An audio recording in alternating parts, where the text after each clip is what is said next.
All right, joining me now on the Sports Card Shop at Moco guest line. He's a fellow content creator. He's a very busy one at that. He's also one of my teammates on the Hobby Hotline video podcast as well. Heroes for Sale, Adam Palmer. Welcome to Sports Card Nation. Thanks for having me. Hey, should have had you on sooner, but better late than always never, as I say. And you are very in touch with the hobby. You're creating content daily, whether it's your own stuff, Heroes for Sale. You're also, for those that may not know, you do collectibles, TikTok content as well. So you're out right on the front lines with everything that's breaking, happening in the hobby. And so I definitely want to, pick your brain, ask your opinions on some stuff, some current events stuff. But let's start with, you're a dad, a husband. You do a Not a lot of dad, but I am daily. a husband. Okay. I am getting a dog soon. So maybe I'll be Okay. a Well, dog dad. hey, pets are family, so you'll be a dog Right. dad, and I am one of those as well. And with my son being 22, I'm probably more of a dad to my dog than to my son. but but hey, just being a husband sometimes can be a demanding Right. job Yeah. too. I'm married 23 years, so I get that too. But family or no family for that matter, Adam, creating daily content is a commitment. It's just speak to that, and how do you balance personal life with content creation? I always ask someone, especially when I know they do a great job and do a lot of it. Yeah. I mean, it really just comes down to like finding the time to do it. Like, I think, my wife is great and I'll just be like, hey, I got to record. Like, we live in a apartment outside of Boston. Luckily it's a 1 bedroom. So we're not, our first apartment was a studio in Alston, which is like a suburb of Boston. And we lived in like a studio apartment, and we moved into a 1 bedroom, and then we moved into another one that's a little bit more spacious, which is nice and has some big windows. So that's where the lighting on some of the videos you're seeing is a lot of like nice sunlight most of the time. So it really just comes down to, planning, I think, is also pretty important. Like, if you can figure out how to do all the content that you need to do kind of all at once, whether it's short form video or it's recording podcast stuff, and then so that way you're not just making videos all the time. I mean, I think if I had started doing videos when I was like in college or younger than I did, I think I started on TikTok specifically in like 2019. I think like towards the end of 2019. And I think, doing it for as long as I have, I think my wife knows that I like doing it as well. So I think it's really just figuring out how to effectively do it so it's not necessarily so it's not taking up all of your time. So you're not like creating videos when you should be like making dinner or like, watching TV or stuff along those lines. Yeah, and I don't know your wife obviously, but she knows you have a passion for it, so she's supportive in that respect.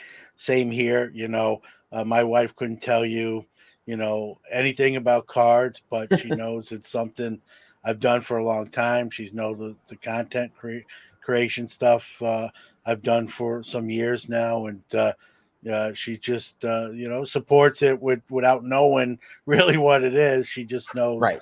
that it's important to me, and like with you and your wife. That always is nice when you can get that support. And like, hey, I don't know what you're doing, but go have fun, go do what you got to do.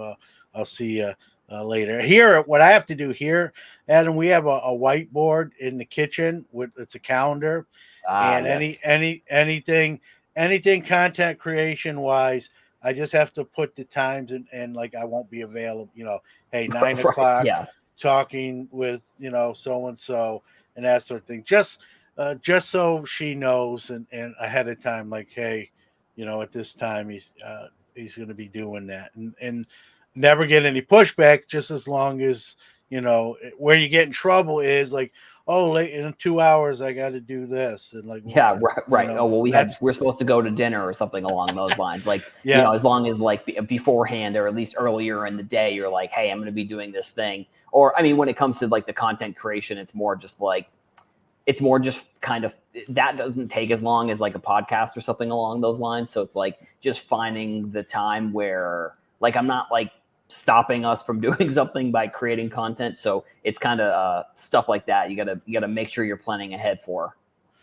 yeah, and like I said, I'm married a long time. One of the rules we have here in this household is we can make plans, like individual plans, if they don't interfere with stuff we've already had planned. Right. So if it's nothing scheduled on that day, here, let's say, you can, and I'm not even just talking content creation. I'm just talking in general. Hey, a Right. coworker wants to go to the bar and have a beer or two after work. As long as there's no other plans that were already in place, knock yourself out, Right. have fun, be safe, see ya when you get home. And that's always nice to have, a partner that's understanding and accommodating, and that's a two-way street. I don't want to make it like it just works for me and not the other way Right. around. We Exactly. both have the same rule. So you do, I mean, daily content, that's the thing now, Adam. I've been in this hobby a long time. The hobby used to be in a place where you could go away for a year, like quit collecting, not pay any attention, and come back, and you really didn't miss anything. You can kind of jump back in, and like nothing ever happened. That those days, as you well know, are in the rearview mirror. The news cycle in today's hobby, you know, uh, we had Jeff Hoffer on recently, who's works for Panini. He's like, dog years are like seven, like a human years like seven dog years. We need something like hobby years, and Yeah. Right. I came up with like 7 days now is one hobby year. Yeah. What used to be like the news we get in a 7 day span is almost like the old hobby would have been like a year's worth of stories. And but I mean, we're joking, but there's a thread of truth in that's how fast news is breaking now with whatever that news might be. Someone getting licensing, a new company, a new product, a new innovation, and that daily content is really as important as it ever has been to get that word out, to get for those that need the information. You do a great job with, like I said, with Heroes for Sale, with collectible, with TikTok. um, for me, I'm older, I'm an old guy. I always joke that it keeps me hobby young, but Right. Right. talk talk about that news cycle, how it's evolved to be an everyday thing now. Yeah, I mean, when I first got back, or not really got back into, but when I first started doing content, like one of the inspirations, I guess, in a way, was like Madden and MLB The Show, YouTubers who like I've kind of before I got into sports cars, I was pretty heavy into like Madden Ultimate Team and MLB Diamond Dynasty, which is a card game. Actually, I didn't even realize these correlations between the two, but like it's a card game, and every year they come out with the same videos because the same cycle is kind of going on with the news in the game, with the new cards that are going into the game. They make the same videos. So like that was sort of one of my inspirations with cards, because I was like, it's the same thing with like sports cards where there's a new, Topps flagship is coming out every single year. So like there will be an opportunity to make a video about Topps flagship every year. Hypothetically, I didn't think at the time that it would turn into what it is today with like every week it seems like there's industry changing news. Whether it's Fanatics buying Tops or Fanatics getting all the sports card licenses, or it's a new grading company that's changing the game, or it's new anything. So I think when it comes to creating content too, I think I like enjoy making videos, and I did more podcasting in the past. I haven't done as much of it recently, but like I enjoy doing all this stuff. So like when there is news, I enjoy kind of figuring out how I could make a video about it. And I think that's one of the things when you're making content. If you can find an industry that's like that, I think that's really great. I think that there are other industries that are kind of like cards where there's news that's breaking all the time. So it's figuring out like how you want to portray yourself in a way. And I think one of the ways that I have is sort of relative trending news, I guess, in a way, is sort of one of the things that I've tried to do my best to cover as much as I can. Yeah, like you said, with the news cycle, if I podcasting wasn't around back in the day, it's Mm, really a sort of a newer phenomenon. I don't even want to call it phenomenon, but a newer industry. Phenomenon's kind of like come and then they go. right. Podcasting's not going away. Um, but if podcasts existed back in the day, it would be difficult to talk about stuff because there wasn't a ton. There was less releases. There was less breaking news. It would probably be more, hey, I love this set or I love this player. Not that, and we can still do that today. Hmm. But the news cycle, the stories in a sense write themselves. You don't really have to think of Right. Yeah. a lot to talk about. It just it's there for you, whatever you want to tackle that particular day. So, while it's difficult to do something every day, it's not if to do something every day back then versus now. It's easier to do now because there's something happened within the last 24 hours that you can sink your teeth into and kind of share your thoughts and opinion on, where years ago you would have to just talk about something that's already happened, that you've already probably talked about. You're just talking about it again. So Right. it's when people ask me that know I've been doing this a while, they'll say like, what's the biggest difference? And I'm like, where do you want me to start? How Yeah. much Right. time, how much time do you have? It's not even it's really not even similar. It's very, very different, and I don't mean that negatively. I just mean it's a whole different world that the hobbies turn into. It's in with social media and the internet. It's become actually a small. The world's become bigger, but it's become smaller because you can deal and talk to that many people where before you couldn't, and that's really one of the reasons for hobby growth. Another thing, not to make this everything. Jeff, Hopper said recently when he was on, a couple weeks ago, which surprised me. He before he worked for Panini, he was known for Pack Geek, which was a great web podcast where he'd open a lot of vintage products, have some guests on.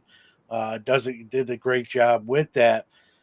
He's kind of surprised me. It came up in the conversation that he sort of feel like while he never like shoot anybody's dream down, and if you want to do whatever you want to do, go and do it.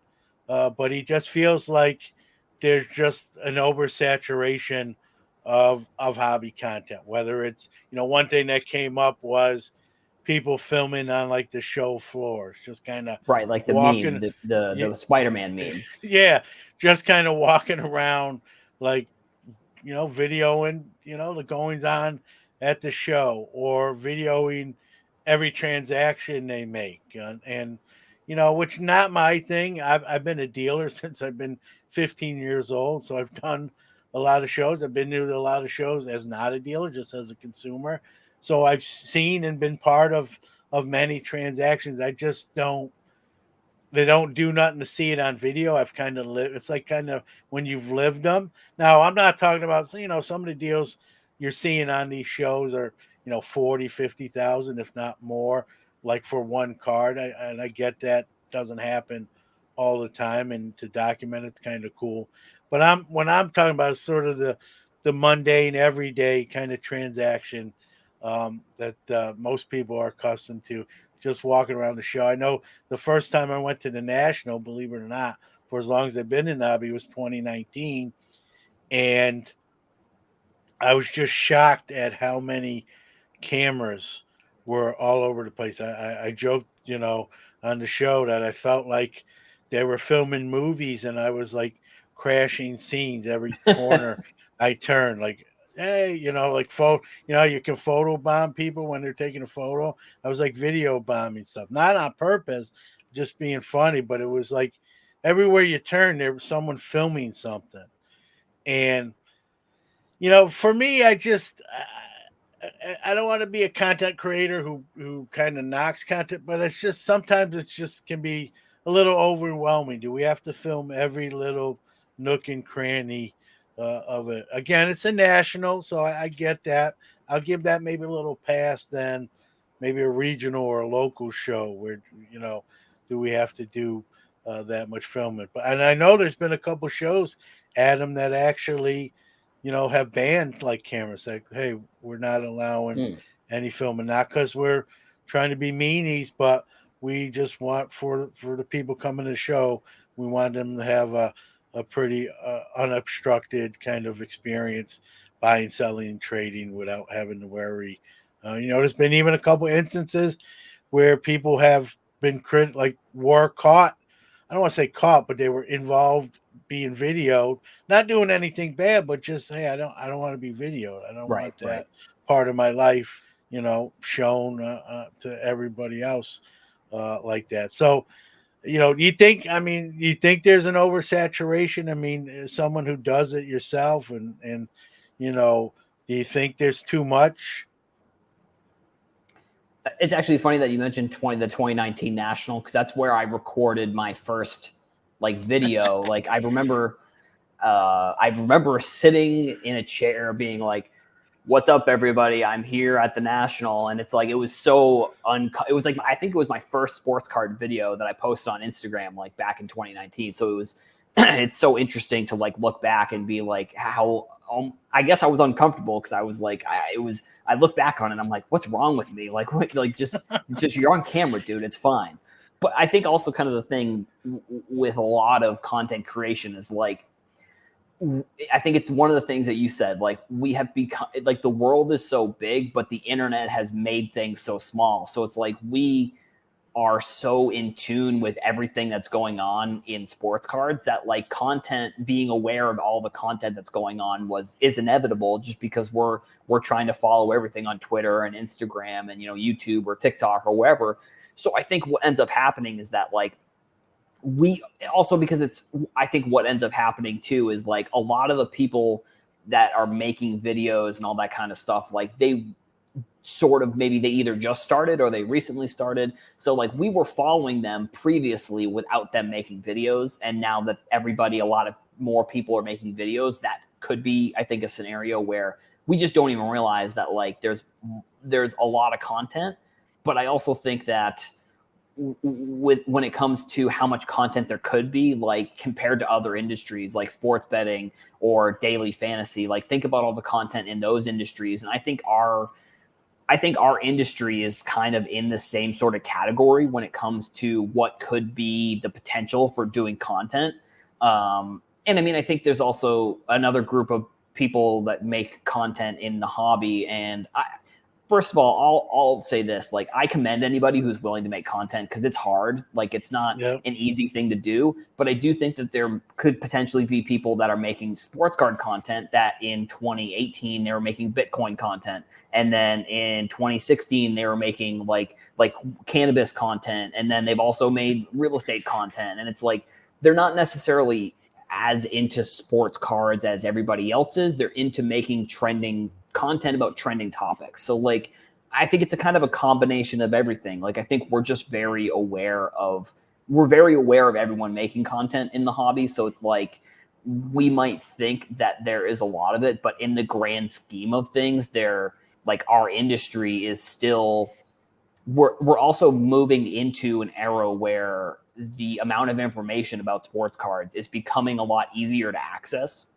And these people making videos is one of the reasons why there's just more information. Like I got started back in like 2018, 2019-ish. And if you wanted to find information about sports cards, it was like cardboard connections, blowout forums. It was like there really wasn't like trading. I think it's called the trading card database, which just yeah. has like a bunch of sets. but like there wasn't that much content about it. So it was learning along the way. And I mean, for me too, like that was one of the things that when I started making content, that's why I started doing it, because I wanted to figure out how to help people that were getting into the hobby like myself, that were trying to learn about these things, but there weren't any resources to learn about them. So like I think it's kind of a combination of all that kind of stuff. Yeah, you make a great point too. You mentioned some of the other industries that there's as much content there. I think it's just, with innovation and technology, then you add in the factor, Adam, you know as well as I do, the hobby exploded the last couple of years. Right. Everything, it wasn't just content creation. More people were breaking cards, breaking groups started. More. Until the pandemic, you had more card shows. Now we're starting to see more card shows. That restrictions obviously are getting lowered, and I hope and think we're on the right side of those numbers now. And that's actually my next question for you. I love a card show. I'm a dealer. I Mhm. love a card show from both sides of the table. I love going to them and buying stuff, and I love going and setting up and selling stuff. I did my first show at 15. And the when the pandemic hit, right, a lot of the shows got canceled, including the National, the granddaddy of them all, and we didn't have many shows, and people were itching and fiending for them, as was I. So I know the feeling. And then things got better enough where those events can be scheduled again, whether it's with a mask or without one, depending on your area. Mhm. And people were itching to get back to doing things and going to the shows. But now I think we're seeing, like, a lot more. And again, you know, I think we're seeing shows maybe try to sort of replicate the national, or maybe even one up it in some ways. Do you think we can get to, I don't think we're there yet. That's not my question, but do you think we can get to a point, now that there really aren't any restrictions, where you can schedule things?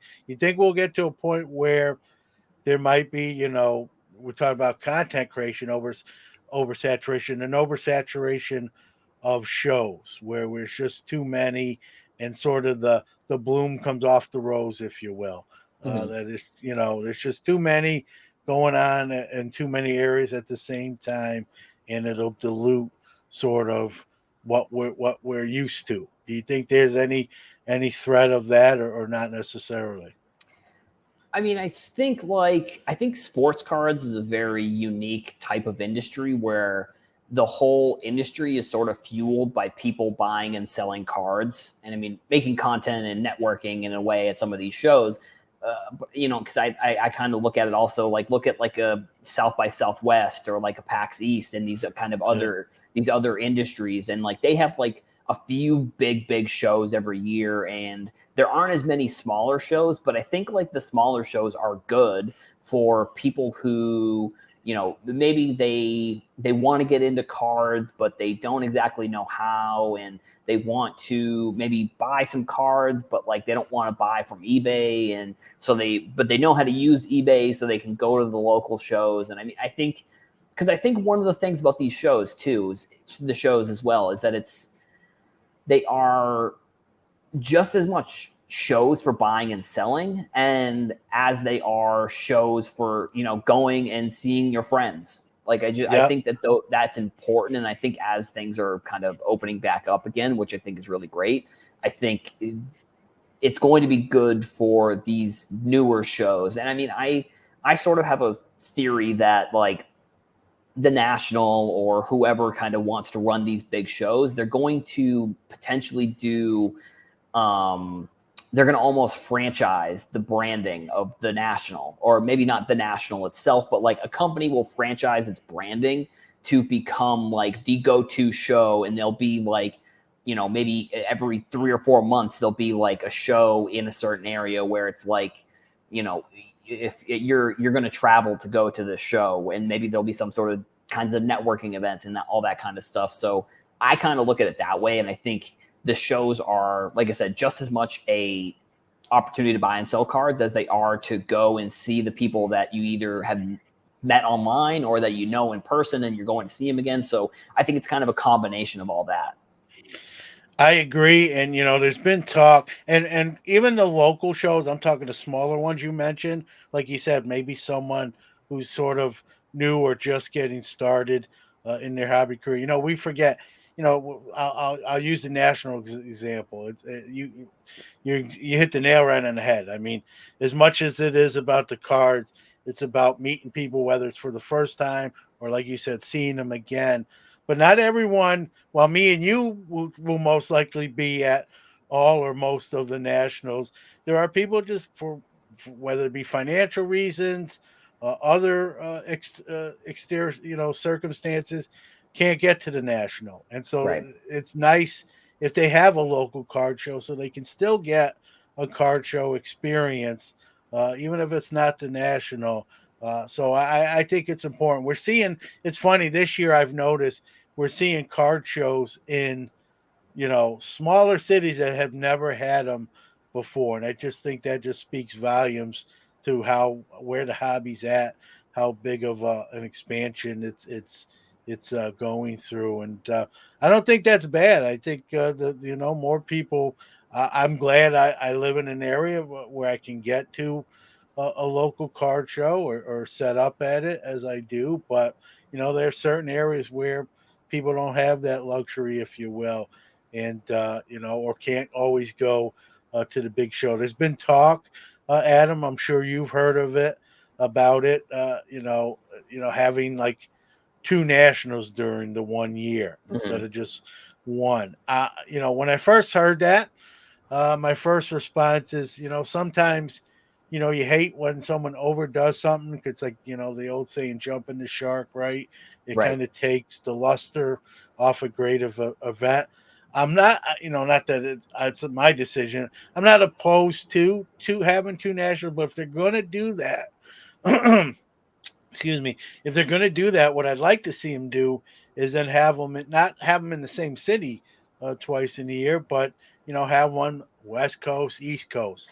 That that Excuse me. way Yeah, like it's can PAX, like how they have like the PAX East and PAX West, sort of yeah. like.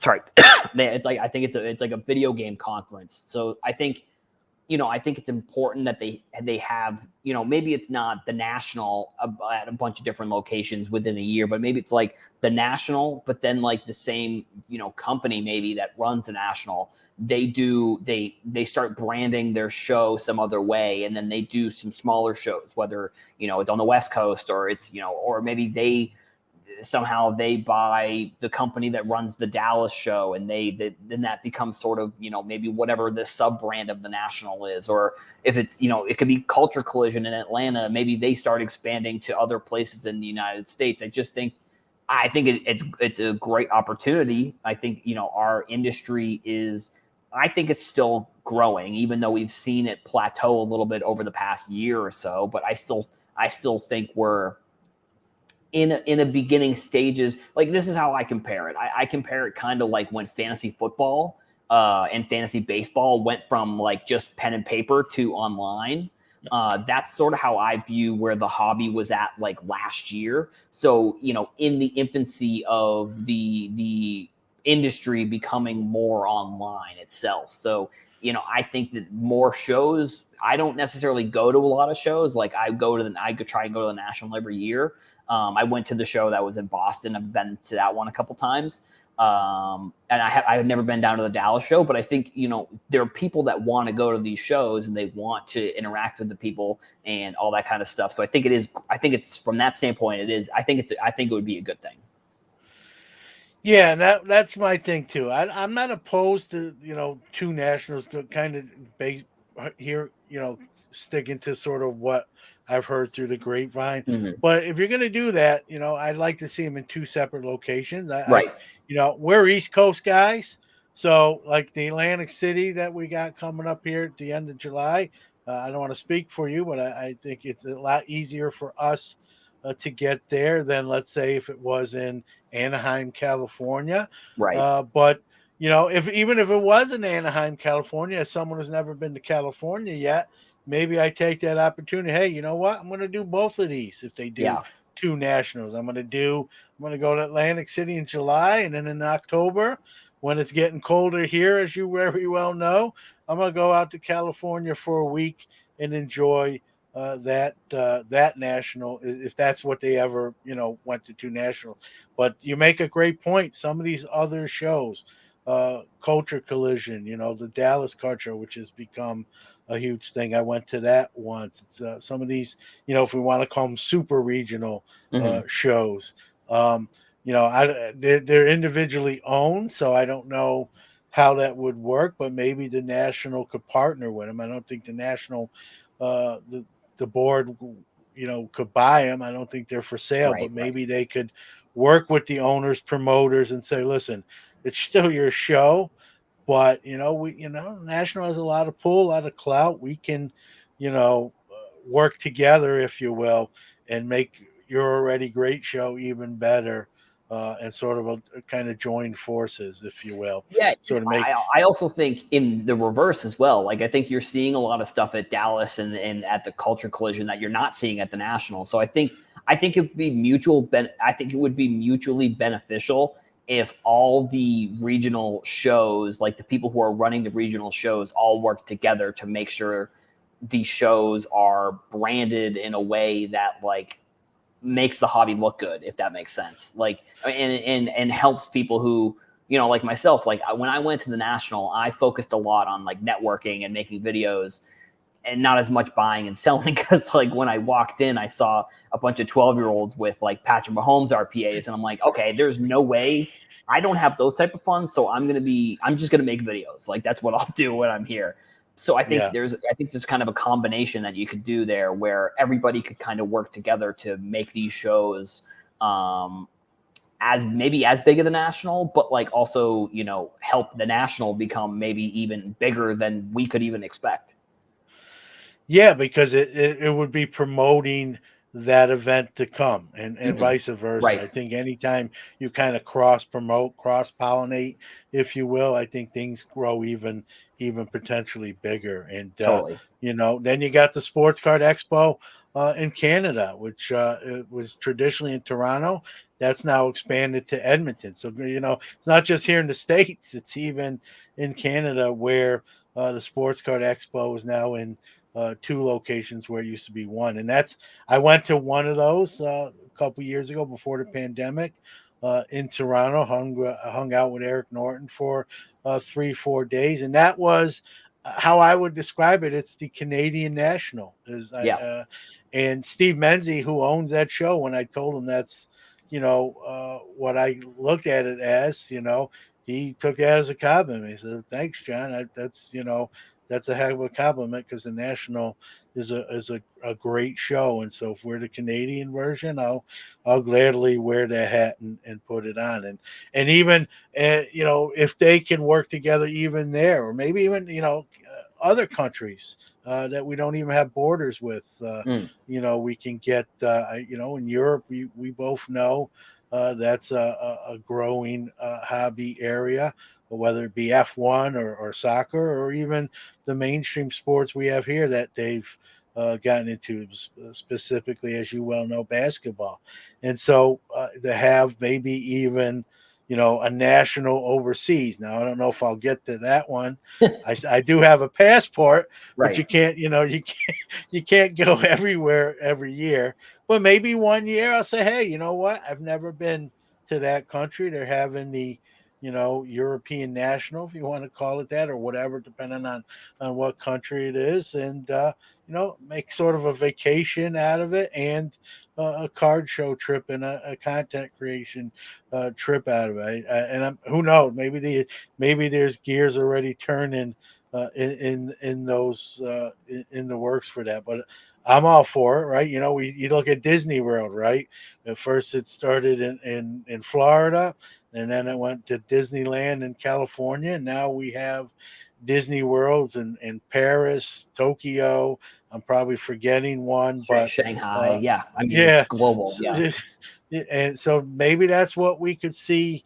I mean, the hobby's global, so why not have a global sort of big time card show, even if it's once a year, but once a year, here in the United States, once a year, or once or twice a year in Canada, once or twice a year in insert country A, wherever it's viable, and I don't think there's nothing wrong with it.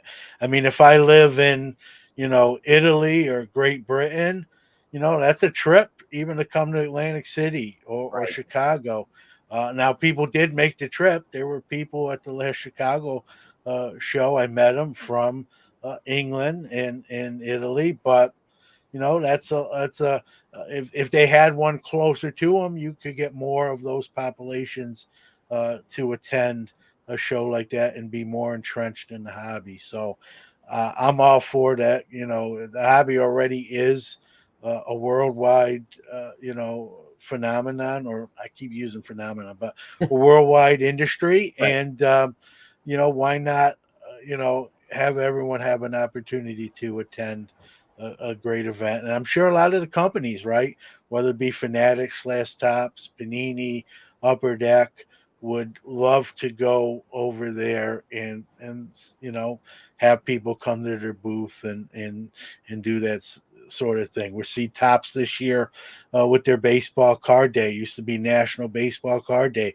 It's now going to be International Baseball Card Day, and they're bringing it to England and other countries, and that Upper Deck's doing National Hockey Card Day, but now they're going to do two versions, right? They're going to have an American version and a Canadian version, but they can even expand on that, maybe into Europe and Sweden and Norway and those sort of countries as well. So there's always room for growth, and as the hobby has grown, I think it's just a natural progression to look at other avenues.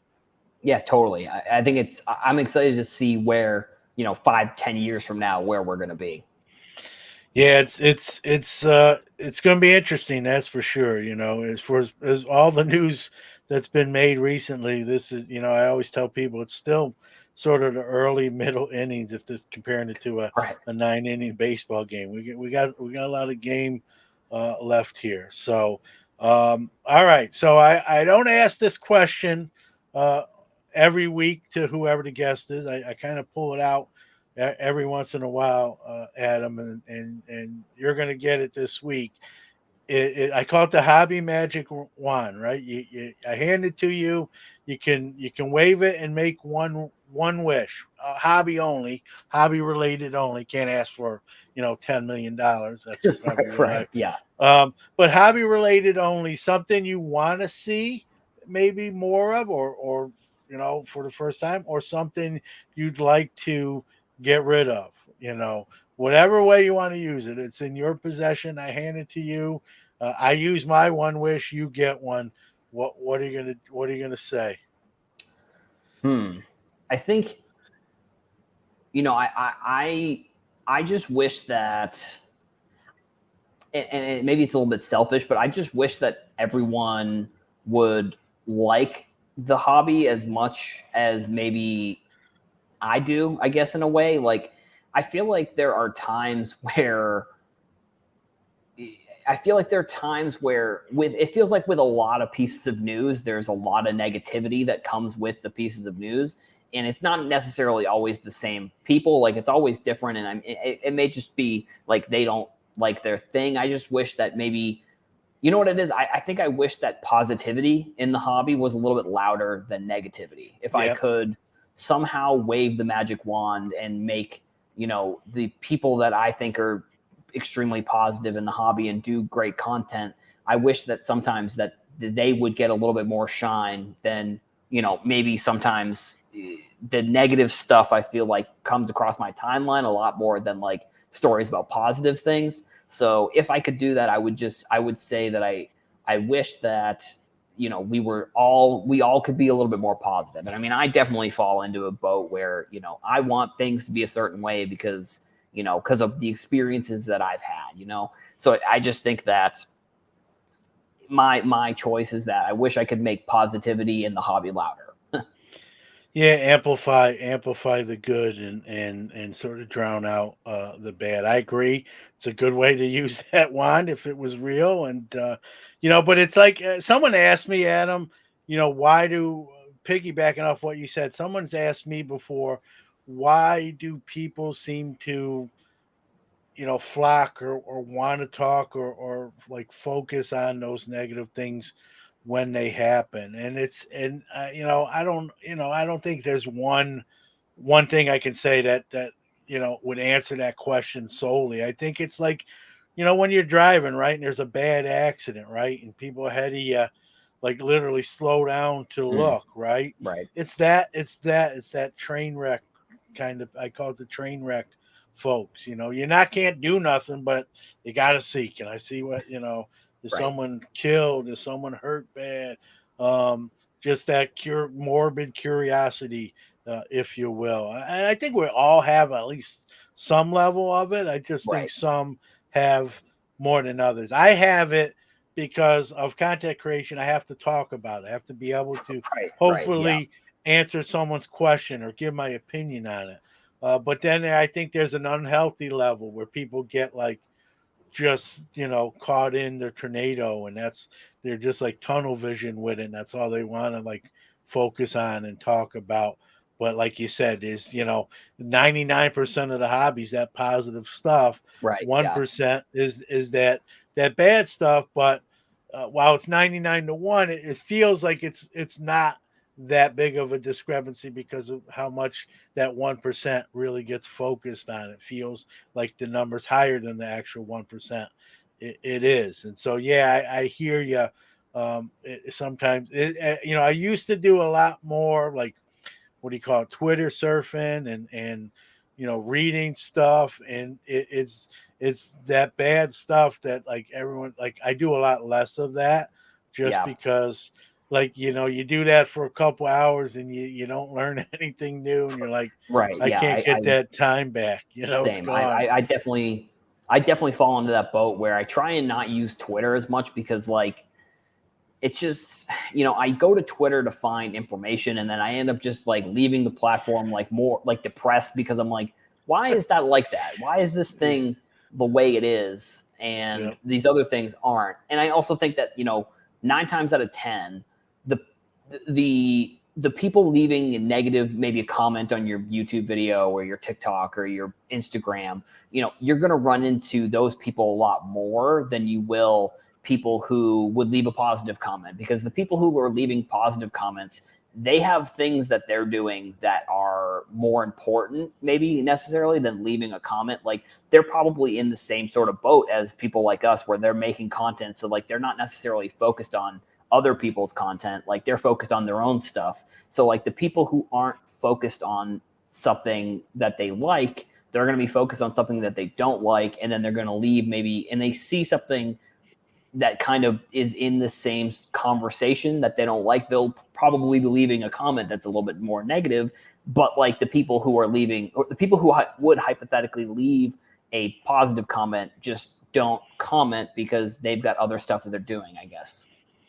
yeah. I think you're right, and there's a saying I kind of believe in and live by. I don't want to say live by, but I believe in it, right? It's unhappy people do unhappy things, right? If Mhm. someone is, whatever reasons, stuff at home, personal, they're an unhappy person, what are most of those type of people try to do?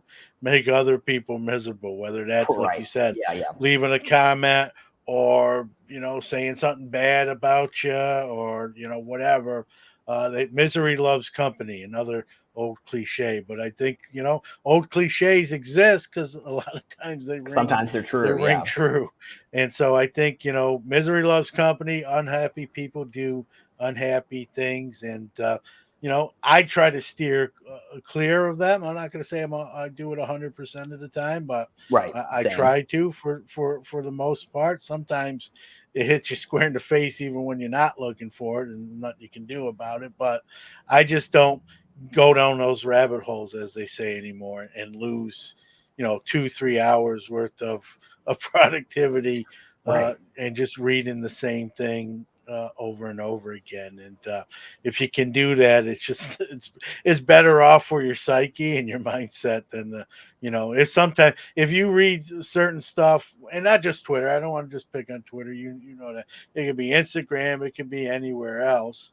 Um, you would think the hobby's a terrible place and this is no fun, and we both know that's obviously the opposite is true. That it is a lot of fun. It's what you make of it. If you want to make it a miserable place, you can do that. But I never understand why people want to do that. But to each their own. I'm just not going to feed into that. Right. And like you said, I think that's the best mindset to have. Is just hey, I'm not gonna go down that road other than getting the information that I need to report on things, to be knowledgeable myself, be aware of stuff, to speak on it, and only to that point, and not any further Right. Right. than I need to. And if more people did that, I think that hobby magic wand wish would probably be more closer to reality than not. But that's it's that train wreck mentality. It's not a new phenomenon. It's been like that from uh, from the earliest days. So Right. Yeah. it's just something where I think me and you speaking, just us doing this conversation, just aren't gonna like feed into that, and can only control our own actions. So but Adam, thank you for joining us tonight, sharing some of your insight, what you do, your thoughts, your opinions, kind of on the current state of the hobby. I always like talking to folks that are doing stuff like you do every day because your fingers on the pulse of much, if not all, of this. And give out. I always give the guests kind of the closing word. Give out where people can find you, social media handles, websites, what you're doing, and they can track you down. So take your time and whatever you want to share there. Sure. Yeah. So it's Heroes for Sale. It's HerosForsle. It's spelled not how you would normally spell heroes. So there's no E in heroes. But yeah, so TikTok is kind of the big platform that I've been creating a lot of content on now. But I'm also on Instagram and Twitter and YouTube. Reddit, I guess. Discord is kind of another thing that I've been messing around with a little bit. And I think, if I had, and also collectible app on TikTok is one of the other, I make their videos. And if you enjoy my content on any of the other platforms, I'm sure you would enjoy that content because I'm scripting and editing and making all the videos. I work with some great people over at Collectible, making edits to certain things a specific way. So shout out to everybody at Collectible for having me and letting me work with them. So that's really great. And I mean, I think if I had one thing to say, my last parting words would just be, we're still in the hobby. We're still so new. Like, I think there's still so much room to grow. And I think there's going to be a lot of new people that are going to be coming in. And if someone has a question, just help them, just answer the question as politely as possible, because, as much as we know what Prism is, there is somebody who is getting into sports cards today that has no idea what Prism is. So it's like, we can definitely get, in the blender in a way where we think that everybody knows everything that we know because we've been doing this for years, but there's tons of people who are new. So, if I have any parting words, it's just be nice to the people that are coming in that are new, because they're one of the main reasons that we're growing here in the industry. So that's my message to the audience and anybody maybe that's creating content on any of the other platforms as well.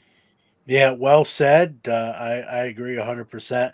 I use two A words. I always say be an advocate and be an ambassador. If you love the hobby, why wouldn't you want to be helpful and promote it? I mean, like to me, it's just sort of a no brainer. But sometimes you need to say it, and kudos to you. I agree wholeheartedly with that. I know when I got in the hobby a long time ago, people helped me out and were very accommodating. I just sort of do the same in return all these years later. And if we were more like that, the hobby is fun, be even better. So good words to close on. Thanks again, Adam. We'll have you back on. I'll see you also as well on Hobby Hotline. I'm sure one of these either Saturdays or Tuesdays too. So thank you. Absolutely. Thank for having me on.